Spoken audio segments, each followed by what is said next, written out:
বঙ্কিমচন্দ্র, হরপ্রসাদ শাস্ত্রী, এরকম আরও অনেক গুণীজনের শহর এই নৈহাটি।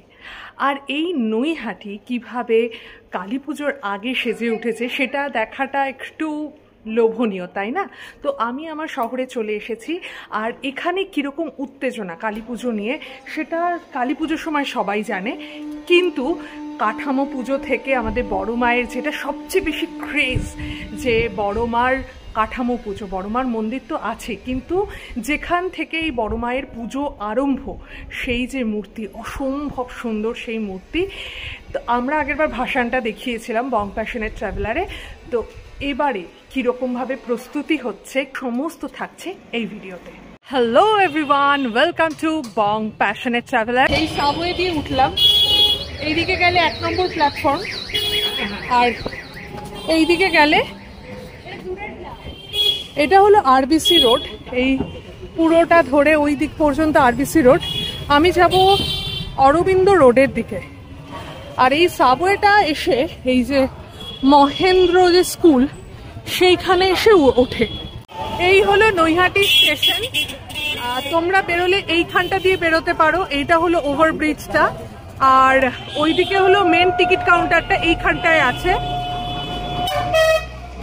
73 নম্বর বাস। আর এই আমি ঢুকে গেলাম অরবিন্দ রোডে। এখানে একটা ঠাকুর হয়, এটা তারা মায়ের মূর্তি হয়। এটা প্রত্যেক বছর এখানে যে ঠাকুরটা হয় সেম ঠাকুর হয়, এখানে কোনো রদল বদল হয়। তো চলো, এই যে সবাই বড় মাকে পুজো দিয়ে আসছে, সবার মাথায় একটা করে বড় মার ছাপ দেওয়া হয়েছে। তো চলো এই রাস্তাটা ধরে আমি বড় মার কাঠামো পুজোটা হয়ে গেছে তো সেইটা দেখাবো, আর দেখবো বড় মার মন্দিরে কিরকম ভিড়। এই আমি অরবিন্দ রোড ধরে সোজা হাঁটছি, পরপর পরপর অনেকগুলো প্যান্ডেল। এই দিকটায় হলো সঞ্জীব চ্যাটার্জি রোড বলে এই দিকটাকে। আর এই যে বারোয়ারি কালী পুজো, শ্রী শ্রী শ্যামা পুজো। এই এত বড় এখানকার কালী হন যে এখানেই কিন্তু সমস্ত কাঠামো সমস্ত তৈরি করা হয় সবসময়। এই যে এটা হলো বেচা কালী। তো কাঠামো পুজো সব হয়ে গেছে, খড়টড় সব চলে এসছে, আর কিছুদিন পর থেকেই শুরু হবে, কিছুদিন মানে 2-3 দিনের মধ্যেই শুরু হবে এই ঠাকুর তৈরি। তোমার পুজো দিতে হলে এখানে প্রচুর ডালার ব্যবস্থা আছে, তবে আমি রেকমেন্ড করব সামনাসামনি কোথাও থেকে ডালা নিতে, কারণ যদি পা খালি করে যেতে হয়, এতটা রাস্তা পা খালি করে যাওয়াটা একটু মুশকিল। তো সামনে যাও, প্রচুর পেয়ে যাবে, প্রচুর। আর এখানে তো মার্কেট করবার জন্যেও আছে, ভালোই জায়গা আছে, সব দোকানেই মোটামুটি ডালার ব্যবস্থা এখানে আছে।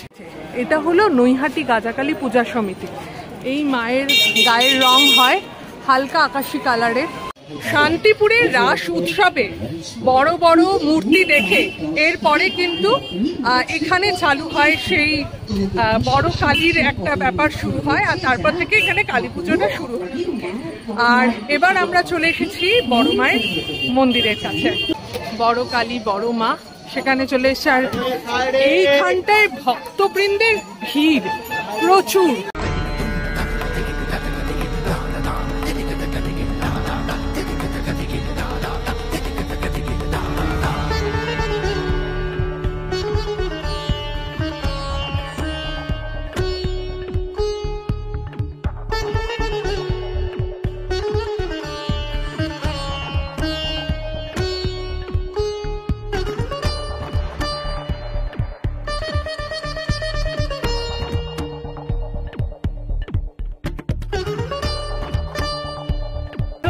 বড় মা বা বড় কালী, আর এখানে লেখাই আছে থ্রেড শাড়ি এখানে কিছু না দিতে। আর যদি কারোর কিছু দান করবার ইচ্ছে হয়, কারণ এটার জন্য কারোর কাছ থেকে না চাঁদা নেওয়া হয় না, তো তোমরা প্রণামী স্বরূপ কিছু একটা এখানে দিতে পারো। কিউআর কোড সমস্ত কিছু দেওয়া আছে।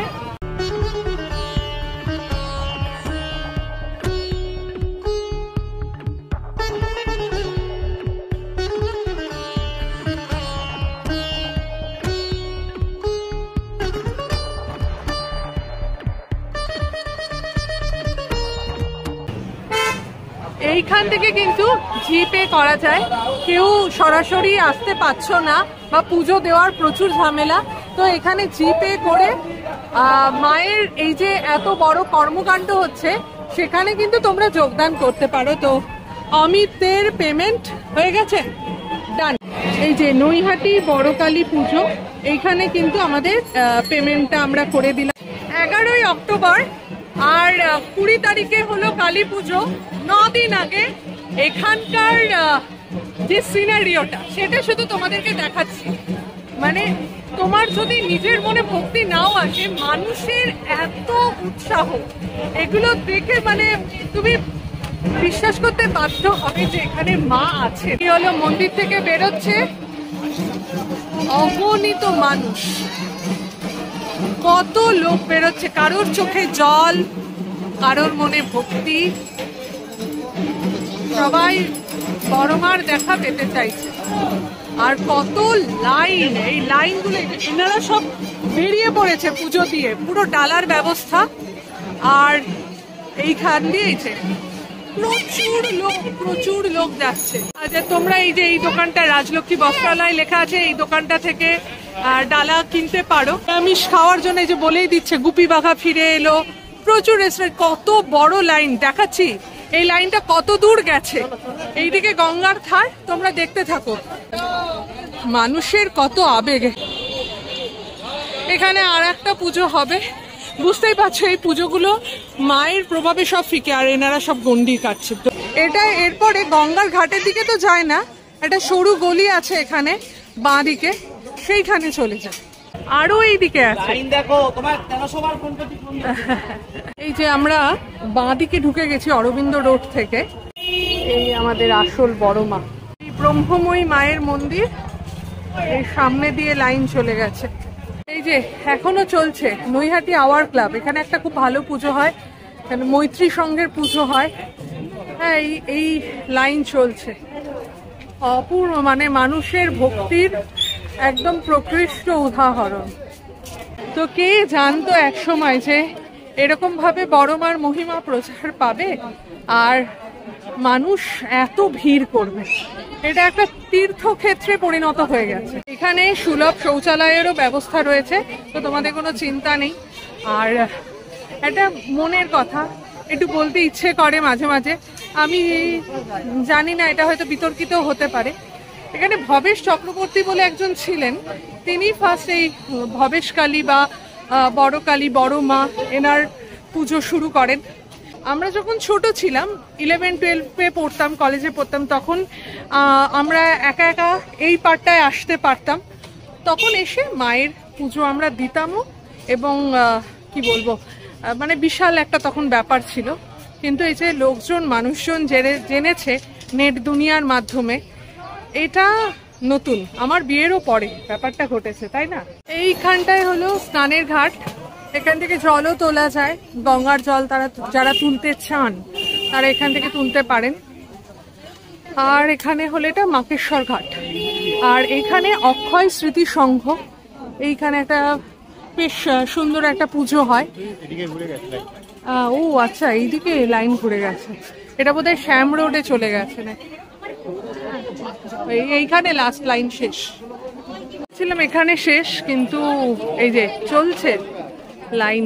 তোমার না বয়স বেড়েছে, চশমা লাগবে। হ্যাঁ, কোথায় শেষ দেখছো লাইন? মনে হচ্ছে এই যে মাকেশ্বর ঘাট রোড, এই রোডে ঢুকে গেছে লাইনটা, আমি বুঝতে পারিনি এইটাও কোথায় শেষ আমি দেখতে পাচ্ছি না একদম। জুতো জমা রাখবার জন্য 5 টাকা নিচ্ছে। বকেশ্বর ঘাটের কাছে একটা জায়গায় ঢুকে গেলাম, এই লাইন চলছে আর রাস্তাটা এখানে এসে শেষ হয়েছে। এরপরে আবার কোথায় লাইন আছে একটুখানি দেখা যাক। প্রচুর লোক এখানে বসে আছে, দাঁড়াতে পারছে না, ডালা নিয়ে। এই যে লাইন এবার ঘুরে এইদিকে গেছে।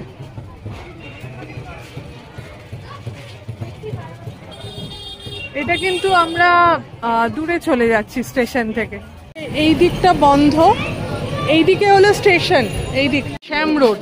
মানে কেউ যখন পুজো দিতে আসবে বড়মার মন্দিরে সরাসরি না গিয়ে এই শ্যাম রোডে চলে আসুন, কারণ এই শ্যাম রোডেই কিন্তু মেন যে লাইনটা সেটা পড়ে। এই যে এগোচ্ছে লাইন, কিন্তু এগোচ্ছে। কিন্তু অনেকে ভেতরে ঢুকে যাবে, এটাই হলো সমস্যা। বড়মার মন্দিরে বড়মার দর্শন সেটা তো একটা বিশাল ব্যাপার অবশ্যই, কিন্তু তার থেকেও একটা ব্যাপার হলো এই লাইনটা দেখা, আর লাইনের মাধ্যমে মানে মানুষের যে ভক্তি সেইগুলো আর কি দেখার একটা সৌভাগ্য হয়। এবার লাইনটা এরম ঘুরে গেছে আর কি, এইটা হলো লাইন বাবা, এখনো শেষে মানে এবার এখন একটু শেষ দেখতে পেলাম। এখানেও আবার লাইন চলছে, এখানে রোদ বলে লোকে রোদ, হ্যাঁ, আর যাতায়াত করবে মানুষজন সেই জন্য। এই লাইনে শেষ দেখায় মানে কারোর যদি মনে যদি ভক্তি না থাকে, এতগুলো মানুষের ভক্তি দেখে আপনি মানে বুঝতে বাধ্য হবেন যে না কিছু তো একটা আছে, না হলে সবাই আসছে কেন, কি জন্য আসছে? সবাই কি সেলফি তুলতে ভিডিও তুলতে আসে? সবাই কিন্তু এই যে মানুষগুলো দেখতে পাচ্ছে সবাই কিন্তু ভক্তি থেকেই এসছে। আর অ্যাট লাস্ট অমিত বলছিল আমি লাইনে শেষ না দেখে যাব না, এই যে লাইনে শেষ, এবার লাইনে শেষ। অলমোস্ট কত তুমি ফিট? Almost 2 kilometre line. হ্যাঁ, মানে এরকম ভাবে তো হিসেব করে বলা যায় না, আমরা ওই ফিটের যে হিসেবটা আছে সেই ফিটের হিসেবটা করে। 2 কিলোমিটার লাইন। এইটা হলো নদিয়া মিলের দিক, এখান থেকে কয়েকটা ঠাকুর দেখা যায়, তোমরা দেখতে পারো। আর এইটা হলো আর কাঠপোল, নৈহাটি কাঠপোল, এটার কথাই বলছিলাম, এটা তুলনায় ফাঁকা থাকে এই কাঠপোলটা। আমাদের ভিডিওটা যদি ভালো লেগে থাকে তো প্লিজ লাইক কমেন্ট আর শেয়ার করে দিও। আর শ্যামা পুজোর প্রস্তুতি কেমন চলছে নৈহাটিতে সেটা তো তোমাদেরকে এখানে দেখিয়ে দিলাম। ভালো লাগলে অবশ্যই এখানে জয় বড়মা বলে লিখে দিও। তুমি তো নৈহাটির জামাই, তুমি কত 16 বছর ধরে নৈহাটির কালী পুজো দেখছো, তুমি বলো। আমি তো নৈহাটির মেয়ে, আমি তো অনেক কিছুই বলে থাকবো। আমি কিছু বললে হিন্দিতে কথা আছে না, কুছ বলেঙ্গে তো বিবাদ হয়ে যায়গা। তা আমার একটা কথা আছে, জানি না এটা কেটে দিও, দেখি দিও না। এটা হচ্ছে শিবরাম চক্রবর্তীর একটা গল্প পড়েছিলাম ছোটবেলায়।